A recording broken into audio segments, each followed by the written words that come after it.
Sedangkan tanda-tanda seseorang yang dihinakan oleh Allah juga ada 3. 1. Sulit melakukan ibadah dan taat, padahal ia sudah berusaha sungguh-sungguh.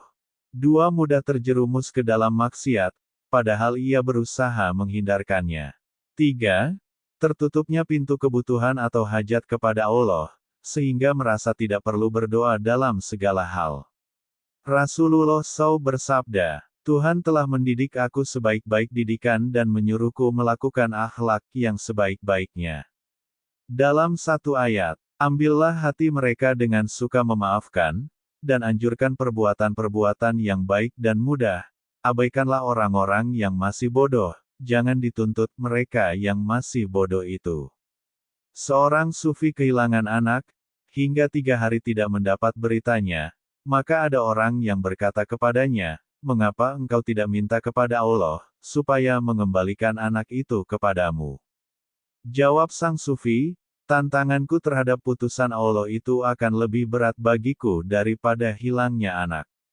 Syekh Abu Sulaiman Ad-Daronira berkata, Allah telah mewahyukan kepada Nabi Daud AS, sesungguhnya aku menjadikan syahwat hanya untuk orang-orang yang lemah dari para hambaku, karena itu waspadalah jangan sampai hatimu tertawan oleh syahwat itu, sebab seringan-ringan siksa untuknya ialah aku cabut manisnya rasa cinta kepadaku dari dalam hatinya.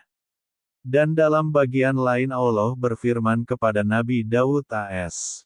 Wahai Daud, berpeganglah pada ajaranku, dan tahanlah nafsumu untuk ketenangan dirimu, jangan sampai engkau tertipu daripadanya, niscaya engkau terhijab dari cintaku. Putuskan syahwatmu untuk aku, sebab aku hanya memberikan syahwat itu untuk hamba-Ku yang lemah. Untuk apakah orang-orang yang kuat akan memuaskan syahwat? Padahal ia akan mengurangi kelezatan bermunajat kepadaku, sebab aku tidak merelakan dunia ini untuk kekasihku, bahkan aku bersihkan ia daripadanya. Wahai Daud, jangan engkau mengadakan antaraku dengan engkau suatu alam yang dapat menghijab engkau karena mabuk pada alam itu daripada cinta kepadaku. Mereka hanya perampok di tengah jalan terhadap hamba-Ku yang baru berjalan. Usahakanlah untuk meninggalkan syahwat dengan banyak puasa. Wahai Daud, cintailah aku dengan memusuhi hawa nafsumu, dan tahanlah dari syahwatnya, niscaya engkau melihat kepadaku, dan engkau akan dapat melihat yang terbuka antara aku dengan engkau. Syekh Ibrahim bin Adhamra berkata, seseorang tidak akan mencapai derajat orang-orang soleh, kalau tidak melalui 6 rintangan. 1. Menutup pintu kemuliaan, membuka pintu kehinaan. 2. Menutup pintu nikmat, membuka pintu kesulitan. 3. Menutup pintu istirahat, membuka pintu perjuangan. 4. Menutup pintu tidur, membuka pintu jaga. 5. Menutup pintu kekayaan, membuka pintu kemiskinan. 6.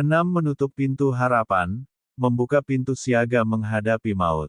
Syekh Ibrahim Al-Hawa Asra berkata, ketika aku di tengah perjalanan tiba-tiba merasa lapar, sehingga sampai di kota Arai, maka aku berkata dalam hati, di sini aku banyak sahabat, maka jika aku bertemu tentu mereka akan menjamuku. Maka ketika aku telah masuk ke dalam kota, tiba-tiba aku melihat perbuatan-perbuatan mungkar, dan aku merasa berkewajiban mencegah kemungkaran. Tiba-tiba aku ditangkap dan dipukuli oleh orang-orang.